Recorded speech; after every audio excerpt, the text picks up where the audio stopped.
Palavra Final, com Alexandre Garcia, direto de Brasília. Olá, amigos da Oeste. O que vocês acham daquele sujeito que fez uma bomba e um outro que instalou a bomba num caminhão de combustível no aeroporto de Brasília? Pois os dois estão em regime semiaberto. Foram condenados, um foi condenado a 9 anos e 8 meses e outro a 5 anos. O sujeito que deu carona para eles pegou 6 anos, mas está em regime fechado. E o jornal chama o sujeito não de terrorista, como chamavam todos os manifestantes, mas de bolsonarista. Não, ele é terrorista. Ele fez uma bomba para explodir no aeroporto, meu Deus. E ele já está no semiaberto. E tem gente que apenas se manifestou e pegou 17 anos. Praticamente quase o dobro. Eu não consigo entender isso. Eu queria saber o sujeito que quebrou o relógio também. Porque a gente tem que comparar a pena com o tamanho do crime, a gravidade do crime. Eu não entendo. A bomba só não explodiu por incompetência deles. Fica difícil entender. Uma inversão. Eu estava ouvindo um amigo, detentor de cargo importante, me falando, sobre a ausência de propósito naquela destruição de um relógio, de um quadro de Janira, obras de arte, quebrar cadeira, jogar extintor contra vidraça. Qual é o propósito? Eu acho que tinha um propósito, sim. Era jogar tudo aquilo como carga de culpa sobre manifestantes, que foram pacíficos. Alguns entraram de ingenuidade ou para se protegerem nas sedes dos 3 poderes. Estão pagando caríssimo por isso. Bom, vejam só outra coisa.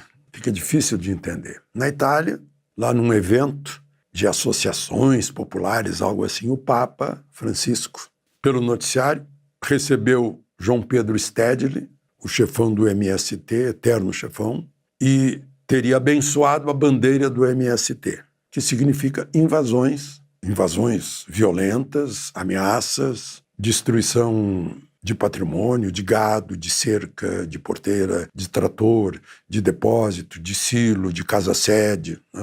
E o Stedley citou o bispo Dom Pedro Casaldálica dizendo: malditas todas as propriedades privadas que nos privam de viver e de amar.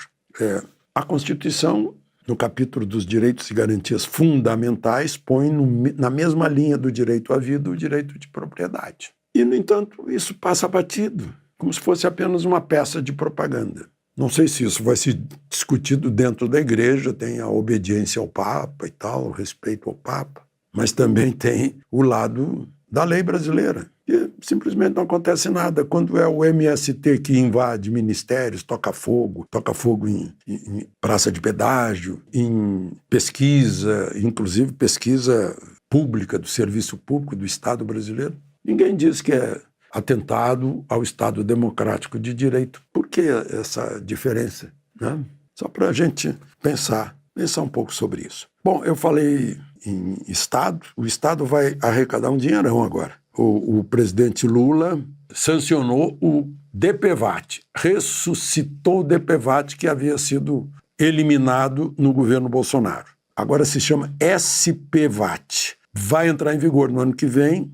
Dizem que vai custar de 50 a 60 reais. Como temos aí cerca de 120 milhões de veículos, serão 7 bilhões retirados do nosso bolso. 7 bilhões de reais retirados do nosso bolso. Foi sancionado pelo presidente e já saiu no Diário Oficial. Aliás, por falar em leis, o ministro Alexandre de Moraes, numa liminar, diz que não estão valendo leis municipais e leis estaduais de Goiás e de Mato Grosso que proíbem a tal linguagem neutra. Gente, eu sei ler a Constituição. O artigo 13 da Constituição diz que a língua no Brasil é o português. E o português não tem linguagem neutra. De Brasília, Alexandre Garcia.